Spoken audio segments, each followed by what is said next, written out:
கிறிஸ்துக்குள் அன்பான காலைக்குது நிகழ்ச்சி நேயர்களே, மீண்டும் இந்த நாளிலும் இயேசுவின் மீதான நாமத்துல உங்களோடு கூட இணைவதில் மிகுந்த மகிழ்ச்சி. இந்த நாள் உங்களுக்கு இணையாக இருக்க இயேசுவின் நாமத்துல உங்களுக்கு வாழ்த்துதல் கூறுகிறேன். இன்னைக்கு நமக்கு வருகிற செய்தி எங்கிருந்து அப்படின்னு சொன்னா, லூக்கா எழுதின சுவிசேஷம் 18ஆம் அதிகாரம் 13வது வசனம். ஆயக்காரன் தூரத்தில் நின்று தன் கண்களையும் வானத்துக்கு நேராக ஏறெடுக்க துணியாமல் தன் மார்பில் அடித்து கொண்டு, தேவனே, பாவியாகி என் மேல் கிருபையாயிரும் என்றான். முக்கிய செய்தி என்னன்னா, பாவியாகி என் மேல் கிருபையாயிரும் என்றான் அப்படின்னு சொல்லப்படுது. என்ன அப்படின்னு சொன்னீங்கன்னு சொன்னா, ஒரு மனுஷன் என்ன செஞ்சான் அப்படின்னு சொன்னா, ஒரு ஞானமான விஷயங்களை கற்றுக்கொள்ளணும் அப்படின்னு சொல்லி யோசித்து பார்த்தானா. அது பார்த்துட்டு வந்துச்சுன்னா, ஏதாவது ஒரு தத்துவ ஞான இடத்துல போய் நம்ம ஏதாவது கொஞ்சம் ஞானத்தை கற்றுக்கொள்ளணும் அப்படின்னு சொல்லி அவன் போறான். அப்படி போன அந்த இளைஞனை பார்த்து, அவனுக்கு எதுவும் கற்றுக் கொடுக்கணும் அப்படின்னு யாருக்கு தெரியாது, அந்த ஞானவானுக்கு தெரியாது. அதனால என்ன செய்யறாரா, சில கேள்விகளை அந்த மனுஷன் இடத்துல கேட்கிறாரு. அப்ப அந்த இளைஞன் அந்த வாலிபன் என்ன சொல்றான் அப்படின்னு சொன்னா, என்னங்க, எனக்கே உங்ககிட்ட இருந்து ஏதாவது கத்துக்கொள்ளணும் தான் நான் வந்திருக்கிறேன், நீங்க என்ன இத்தனை கேள்விகளை எனக்கு கேட்குறீங்களே அப்படின்ட்டு அவன் சொல்றான். இத்தனை கேள்விகளை கேட்டா நான் என்ன பதில் சொல்றேன், நானே கற்றுக்கொள்ள தானே வந்திருக்கிறேன் அப்படின்ட்டு சொல்லணும். அவர் கேட்ட ஒரு கேள்விக்கும் அந்த இளைஞனால என்ன செய்ய முடியல அப்படின்னு சொன்னா, பதில் அளிக்க முடியல. அவர் பதில் அளிக்க முடியாது பார்த்து திருப்பி இந்த வாலிபன் இன்னொரு கேள்வி அவர் கேட்கிறாரு. அப்ப இந்த வாலிபன் என்ன செஞ்சான், அவனுடைய கோவம் அவனுக்கு உச்சிக்கு மேல இருக்கு. இருந்தாலும் என்ன செய்யறேன்னா, திருப்பி அவர்கிட்ட சொல்றாரு, இப்பதானே ஐயா சொன்னேன், எனக்கு ஒன்றும் தெரியல, நீங்க கேட்கிற கேள்விலாம் ரொம்ப வித்தியாசமா இருக்குது அப்படின்னு சொன்ன. எதுக்கு நீங்க இவ்வளவு கஷ்டமான கேள்விகளை என்னத்துல கேட்டீங்க அப்படின்ட்டு அவர் கேட்டார். அப்ப அந்த தத்துவ ஞானி சொன்னாரா, ஏன்னு சொன்னா, எனக்கு தெரியணும் உனக்கு எவ்வளவு தெரிஞ்சிருக்குது, என்ன தெரிஞ்சிருக்குது, நான் என்ன கற்றுக் கொடுக்கணும் உனக்கு, எந்த வகையில நீ எவ்வளவுக்குள்ள அறிவாளியா இருக்கல, எந்த காரியத்துல ரொம்ப முட்டாளா இருக்கிற அப்படின்னு நான் புரிஞ்சுக்கிறதுதான் இத்தனை கேள்விகளோட கேட்டேன் அப்படின்ட்டு அவர் சொன்னாராம். நீங்க இந்த அளவுக்கு இருக்கிறோம் அப்படின்னு தெரிஞ்சு கொள்றதுக்கு நம்முடைய ஆவிக்குரிய வாழ்க்கையும் அப்படிதான். சரி, நம்முடைய ஆவிக்குரிய வாழ்க்கையிலும் இதுவே உண்மை நிலை. சில நேரத்தில் நம்ம நினைக்கிறோம், நம்ம செய்யற சில காரியங்களை குறித்து, ஆன்மீக காரியங்களை குறித்து நினைத்து, ஓகே, நம்ம எல்லாம் ரொம்ப ரைட்டா இருக்கிறோம், நம்ம செய்யறதெல்லாம் ரொம்ப கரெக்டா இருக்குது அப்படின்னு நாம என்ன செய்யறோம்னு சொன்னா அளவுகோல் பார்த்து கொள்றோம். ஆனா அப்படி இல்லை, நாம எப்படிப்பட்டு இருக்கிறோம் அப்படின்னு சொல்லி நாம என்ன செய்யணுமா ஆராயணும். அதனாலதான் இங்க அந்த ஆயக்காரன் எவ்வளவு அழகா சொல்றாரு பாருங்க. அவருடைய செய்கை நம்மளுடைய வாழ்க்கையில ஆண்டவரை குறித்து நம்முடைய பங்கு எப்படி இருக்குது, நாம் ஆண்டவருடைய பக்கத்துல போய் நின்னோம்னா நாம எப்படி இருப்போம் அப்படின்னு சொல்லி நீங்க யோசித்து பார்க்கணும். ஆண்டவர் என்ன சொல்ல, நீங்க என்னை போல மாறணும் அப்படின்னு சொல்லிதான் அவர் உங்களுக்கு எனக்கு என்ன செஞ்சிருக்காரு, அழைப்பு கொடுத்திருக்கிறாங்க. ஆனா நமக்கு மாறுவதற்கு அநேக வழிகளை, அநேக காரியங்கள்ல நம்ம செய்யறோம், தோற்று போகிறோம். அப்படி நம்ம தோற்று போகும் பொழுது கூட ஆண்டவர் நம்ம என்ன செய்யல, வெறுக்காதபடிக்கு அவர் என்ன செய்யறாரு, நம்ம நேசிக்கிறதுனால ஒவ்வொரு நாளும் ஜீவன் தந்து பாதுகாத்து போஷித்து, நினைச்சு பாருங்க, நம்ம 11வது மாதத்தையும் காணும்படி தேவன் கிருபை செய்திருக்கிறாங்க. இந்த வருஷம் தொடக்கத்துல ரொம்ப சந்தோஷமா ஆரம்பிச்சோம். இடையில சில காரியங்கள் நல்லா இருந்திருப்போம், சில காரியங்கள் ஒருவேளை வியாதிப்பட்டிருப்போம், சில காரியங்கள் நமக்கு விருப்பமான காரியமாக இருந்திருக்காது. எல்லாவற்றின் மத்தியில ஆண்டவர் எவ்வளவு அழகாக நேர்த்தியாக நம்ம நடத்திட்டு வராரு. ஆனால் அதெல்லாம் நம்ம அனுபவிக்கிற நாம என்ன நினைக்கிறோம் அப்படின்னு சொன்னா, நம்ம ரொம்ப நல்லவங்களா இருக்கிறோம், அதான் கடவுள் நமக்கு. அப்படி இல்லை. இந்த ஆயக்காரனை போல உங்களுடைய ஜெபம் என்னுடைய ஜெபமாக இருக்கணும். ஆயக்காரனை எவ்வாறு அவன் தன்னை தாழ்த்துகிறான் என்பதை நம்ம பார்க்க முடியும். நம்ம நினைக்கிறோம், சிலரை பார்த்து என்ன செய்யறோம், நாம என்ன செய்யறோம்னா, ஓகே, இல்ல அவங்க மாதிரி நான் இல்ல, அவங்க செய்யற தப்ப நான் செய்யல, அவங்க பண்ற காரியத்தை நான் செய்யல அப்படின்னு சொல்லி நம்ம என்ன செய்யறோம், நாம என்ன செய்யறோம் அப்படின்னு சொன்னா, ஆறுதல் படுத்திக்கிறோம். நாம கண்டிப்பா அறியணும்.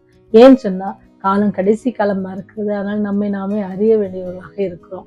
நம்ம எவ்வளவுக்குள்ள பாவத்துக்குள்ள இருக்கிறோம் என்பதை நம்ம அறிஞ்சோம் அப்படின்னு சொன்னாதான் நம்ம எங்க போக முடியும், அந்த பாவத்திலிருந்து விடுதலை கொடுக்கிற ஒரு இடத்துல நம்ம போக முடியும். எப்படி ஒரு வியாதி வந்தா அதற்கான எந்த ஸ்பெஷலிஸ்ட்ன்னு பார்த்து நம்ம போறோம்.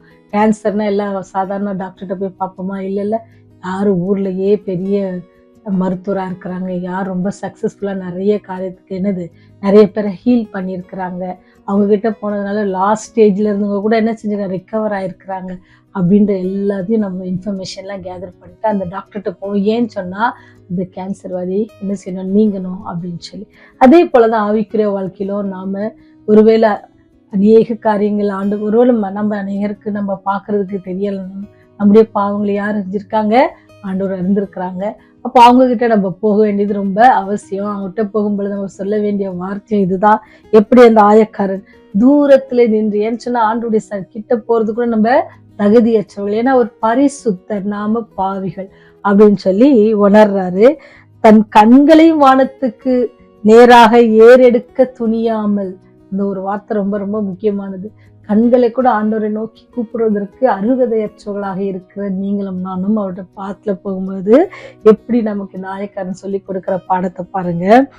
தன் மார்பில் அடித்து கொண்டு, தேவனே பாவியாக என் மேல் கிருபையாயிரும். நீங்க நினைச்சு பாருங்க, நீங்களும் நானும் ஆண்டவர் நீங்களும் நானும் செய்யற தவறுக்கு தண்டிப்பான்னு சொன்னா எப்பேர் நம்ம அழிஞ்சு போயிருப்போம். ஆனா ஆண்டவர் நம்ம எவ்வளவு கிருபையா இருக்கிறாரு. பாவியாக என் மேல் கிருபையா இருக்கும். நீங்க சொல்ற ஒரு சின்ன இந்த ஜெபத்துக்கு ஆண்டவர் உங்களை வாழ்நாள் முழுதும் நடத்திட்டு வராங்க. தினந்தோறும் உங்களை நடத்திட்டு வராங்க, பாதுகாக்கிறாங்க, போஷிக்கிறாங்க, ஆபத்து நேரிடாமல் பாதுகாக்கிறாங்க. ஒருவேளை வியாதியில ரொம்ப அதிகமாக இருந்தாலும் கூட அதுல இருந்து விடுவிக்கிறதுக்கு அவர் நம்மை பக்குவப்படுத்துறாங்க. இப்பேற்பட்ட அன்பான தேவன் தான் நம்ம எடுத்துருக்காங்க. அப்ப நீங்களும் நானும் செய்ய வேண்டிய காரியம்னா, நாம தேவனுக்கு கிட்ட போகணும். நான் பாவியா இருக்கிறேன் ஆண்டவரேன்னு சொல்லி நம்ம அவர் கிட்ட போகும் பொழுது நம்முடைய பாவங்கள் என்ன செய்யும், உணர்த்தப்படும். அவரை பார்க்கும் பொழுது அவர்கிட்ட ஒரு குற்றமே இல்லைல்ல. அப்போ நம்ம எவ்வளவு குற்றம் இருக்கணும், அப்பதான் நம்மளால உணர முடியும். அப்ப அவர்கிட்ட நம்ம ஒப்பு கொடுப்போம்னு சொன்னா அவர் என்ன செய்வாரா, நம்ம நீதிமானாக்குவதற்கு அவர் வல்லவர். அவர் சொல்றாரு பாருங்க, அவன் அல்ல இவனே நீதிமானாக ஆக்கப்பட்டவனாய் தன் வீட்டுக்கு திரும்பி போனான் என்று உங்களுக்கு சொல்லுகின்றேன் அப்படின்ட்டு சொல்றாரு. அதனால நம்ம இந்த உலகத்துல நம்ம உயர்த்துவதனால எதையும் நம்ம காணப்போறதில்லை. ஆனா ஆண்டவர்கிட்ட போய் உங்களை, ஆண்டவரே நான் பாவியாகிய மனுஷன் அல்லது நான் பாவியாகிய மனுஷன், என் மேல் கிருபையாயிரும் அப்படின்னு சொல்லி நீங்க ஜெபித்துட்டு உங்களோட பாவை அறிக்கையிட்டு நீங்க செய்யுங்கன்னா ஆண்டவர் உங்களை நீதிமானாக்குவது மட்டும் இல்ல, அவர் உங்களை எல்லாவற்றிலும் அவர் பாதுகாக்கால இருக்கிறார். ஃபர்ஸ்ட் நாம யாரு நம்ம தெரிஞ்சுக்கிட்டு ஆண்டவர்கிட்ட நம்ம ஒப்பு கொடுப்போம். ஆண்டவர் நம்ம நல்வழி நடத்துவாங்க, அவங்க நமக்கு சமாதானம் தருவாங்க. அநேக வேளைகளை நம்ம சோர்வுற்றவர்களாக ஆவிக்குரிய வாழ்க்கையில பின்தங்கி இருப்போம் அப்படின்னு சொன்னா, இந்த நாள் நமக்கு ஒரு நாளாக, ஒரு பெரிய ஈவாக தேவன் கொடுத்திருக்கிறாங்க. இந்த நாள்ல நம்ம என்ன செய்யலாம், நம்ம புதுப்பித்து கொண்டு தேவனுக்கு பிரியமான காரியங்களை செய்வதற்கு நம்ம ஒப்பு கொடுப்போமா? ஜெபம் செய்வோம். இரக்கத்தில் ஐஸ்வர்யம் உள்ள தகப்பனே, இந்த நாளிலும் கூட நீர் எங்களோடு கூட இடைப்பட்டதற்காக நன்றி செலுத்துகிறோம் தகப்பனே. பாவியாக எங்கள் மேல் நீங்க கிருபையா இருங்க ராஜா. மட்டுமானி எங்கள் ஒவ்வொரு நாளும் புதிய கிருபையினால எங்களை வழிநடத்தி வருவதற்காக நன்றி செலுத்துகிறோம். இந்த நாளிலும் கூட நாங்களுடைய கரத்துல எங்களை ஒப்பு கொடுக்கிறோம். நீங்கள் பொறுப்பேற்றுக் கொள்ளுங்க, எங்களுடைய பாதையில் வழி நடத்துங்க. இந்த நாள் ஒரு மனமகிழ்ச்சியான நாளாக இருக்க எங்களுக்கு உதவி செய்யுங்க.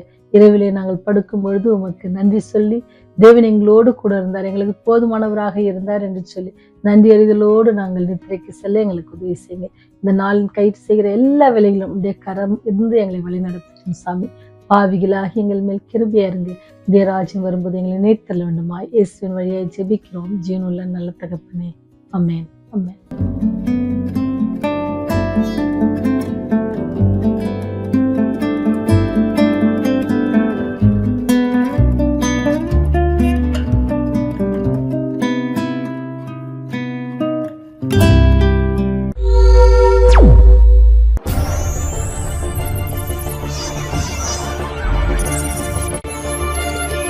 நீங்கள் பார்த்துக் கொண்டிருப்பது உங்கள் ரேவதி.